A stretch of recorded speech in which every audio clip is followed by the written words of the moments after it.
Nasa linya na po kasama natin ngayon mula sa MMDA ang chairman natin, si Attorney Romando Artes. Chairman, magandang umaga po. Magandang umaga po sa inyo, DJ Chacha at kay Sir Ted at sa inyong mga tagapakinig. Linawin po natin ito, no, sir, tama, epektibo na sa susunod na linggo yung mas mataas na multa para po doon sa mga dadaan sa EDSA busway. Opo, starting November 13 po, ipapatupad po natin yan dahil despite po ng ating repeated operations dyan sa bus carousel, ay marami pa rin pong lumalabag doon sa exclusivity.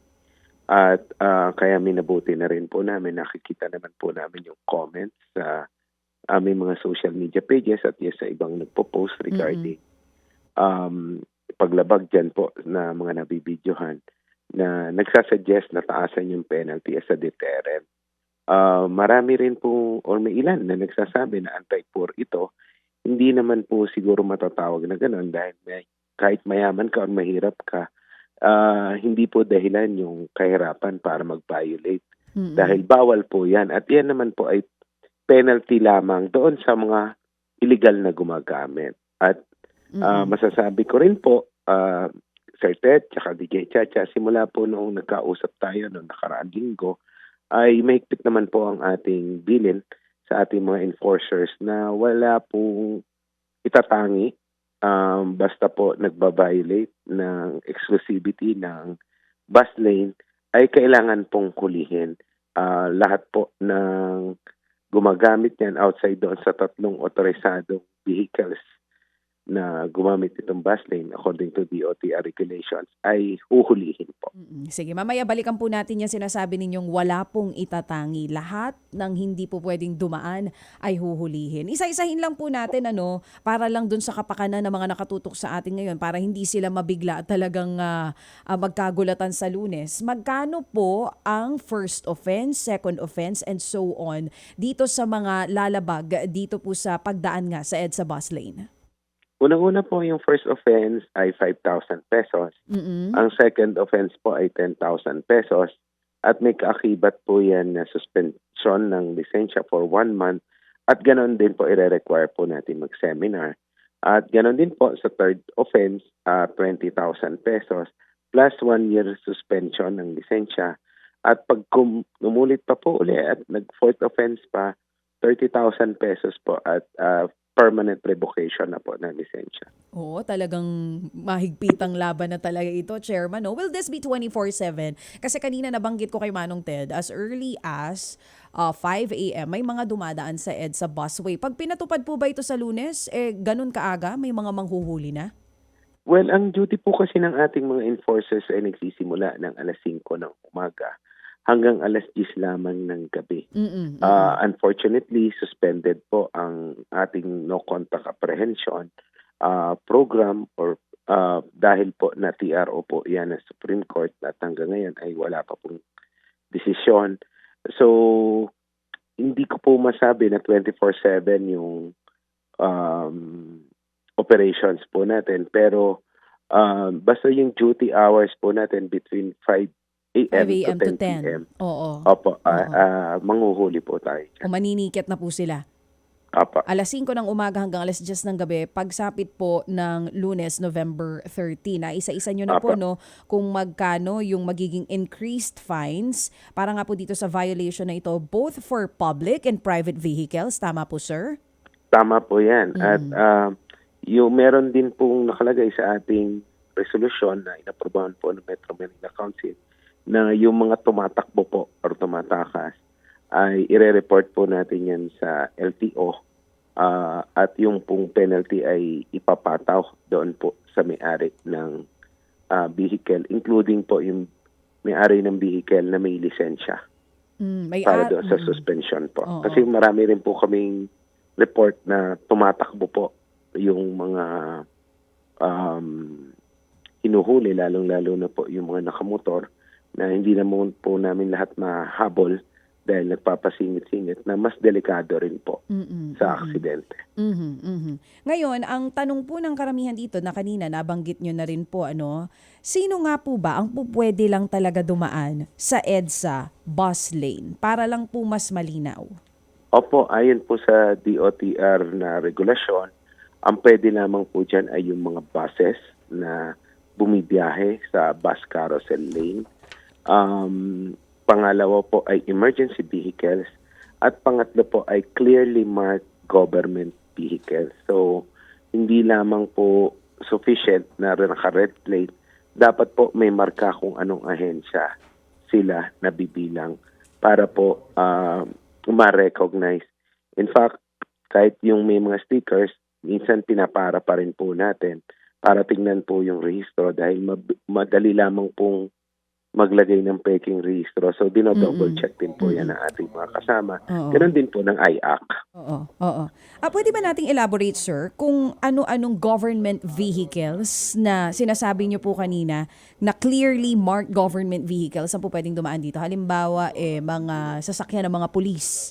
Madalas nakakakita rin po kayo. Pwede po Opo, yan. pwede po yan. Oo. Pero mas yung sasakyan po ng pulis ay more on papasok po yan sa emergency vehicles dahil rumiresponde po yan Yes. sa Oo. emergency. So ang mga sasakyan ng pulis, hindi dapat ipagtaas ng kilay na mga dumadaan sa EDSA, po pwede po sila doon. Ito pong mga Apo. sinasabi ninyong government vehicles with red plate, lahat po ng government vehicles with red plate po pwede po dumaan Basta dyan? clearly marked po na government vehicles, DJ Jaja. Oo. So, kahit po red plate, kung walang markings ng kung anong ahensya sila ay hindi po pwedeng dumaan dyan. Ayan, Apa. at least malinaw po yan. Pag walang marka ng ahensya ng gobyerno ang isang sasakyan, kahit pa red plate ka, hindi ka pwedeng dumaan sa EDSA bus lane. So we are Opo, expecting na yun pong mga yun ay huhulihin din ng mga MMDA enforcers natin. Opo, in fact, meron po akong recently na-receive na complaint personal na itinawag po sa akin na nahuli daw po siya kahit naka-red plate. Nung tinanong ko po kung may markings po ba yung sasakyan niya, inamin naman po niya na wala. So, tinikitan pa rin po. So kapag walang marka ang isang government vehicle, kahit pa may red plate, huli ka. Ngayon, yung mga high-ranking officials po natin, ang po pwedeng dumaan lamang dito sa EDSA bus lane ay pwede rin po ba nating linawin ulit yan? Last time natanong po ito ni Manong Ted eh. Opo, yan nga po yung gusto naming linawin din sa DOTR. Kasi po meron po tayong mga naka-protocol plates tulad ng mga diplomats na naka-blue plates po. At yun pong minsan mga high-ranking officials po talaga. Pero dahil wala po sa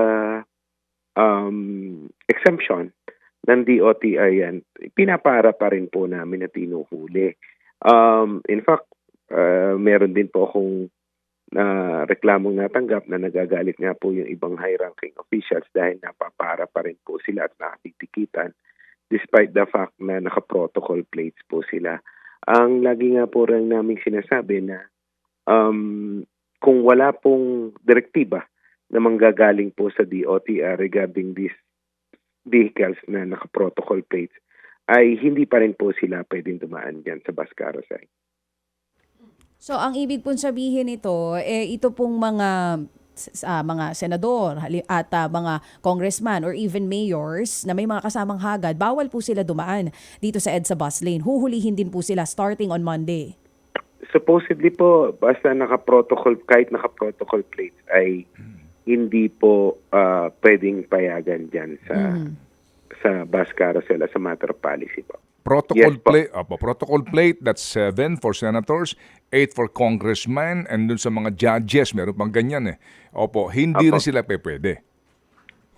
Sa general rule po, hanggat Okay. wala pong direktiba ang DOTR ay hindi Yun. po pwede. Okay, so maliwanag yun siya, no? Klarong-klaro yun. Bawal sila doon. Okay, sige, para mas maintindihan natin. So, pag atin nakapanayam si Secretary Bautista, tatanungin din natin siya dito para nga ma-black and white na ito talaga kung sakasakali. Kasi nga, nasisisi daw yung mga tauhan ng MMDA dito sa mga naka-protocol plate na ito. Okay, sige, go Cha. Kanina nabanggit niyo po, sir, no, bago yung protocol plates, yung diplomats with blue plates, allowed po sila dumaan dito sa EDSA busway.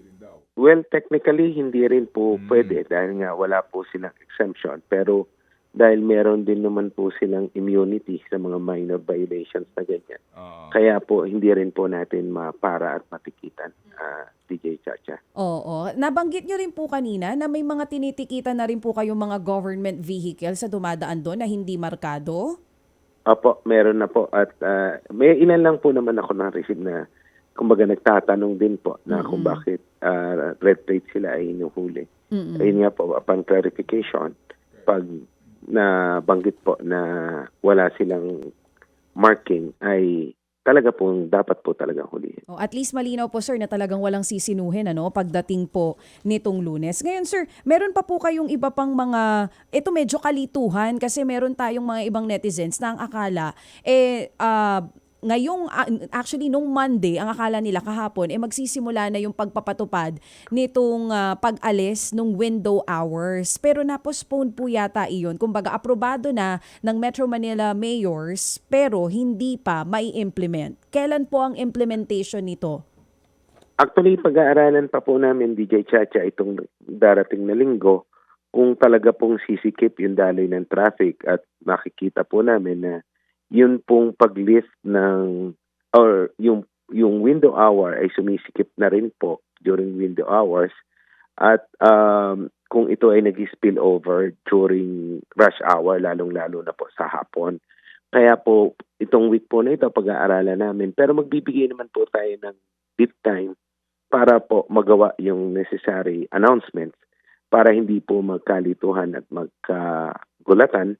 At hihingin ko rin po yung tulong ninyo para po magkaroon ng announcement, proper announcement, bago po namin ito ipatupad. Pero rest assured na hanggat kaya po namin na i-defer or wag muna ipatupad, yan pong lifting ng moratorium ay ating gagawin para naman po sa ating mga kababayan. Okay, sige. So, hindi pa ito ipinatutupad, bagamat may approval na po ng mayors, wala pa hong petsa kung kailan po ito, pero meron pong anunsyo mangyayari bago ito lubusang ipatupad. Yan po ang klaro.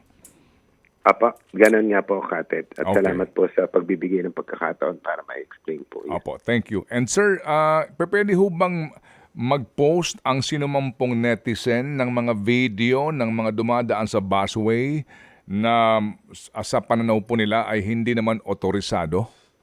Opo, pwede po. At yan po ay i-refer natin sa LTO dahil nga po sa ngayon wala po tayong no contact apprehension. Supposedly, Katet, kung hindi po na-PRO ang ating no contact, kung hindi man po napapara ng ating mga enforcers, ay ini-issuean po supposedly natin ng ticket yan under the no contact apprehension system natin. Pero sa ngayon po dahil wala, ang nagagawa lamang po namin dyan ay endorse sa LTO para po mapatawag yung mga nagbabiolate po ng ganyan. Okay, sige po, malinaw. So sir, muli kaming makikipag-ugnayan kasi nga malapit na rin ang Pasko and definitely po itong traffic na ito will be, di ba, an issue Opo. na naman po sa ating pong mga kababayan sa Metro Manila. Salamat po, Chairman. Opo, salamat po at magandang araw po sa inyo. Opo, thank you si Chairman Romando Artes ng MMDA. Ted Filon at DJ Chacha. Ngayon, nasa Radyo 5, 92.3 News FM. Monday to Friday, 6 to 10 a.m.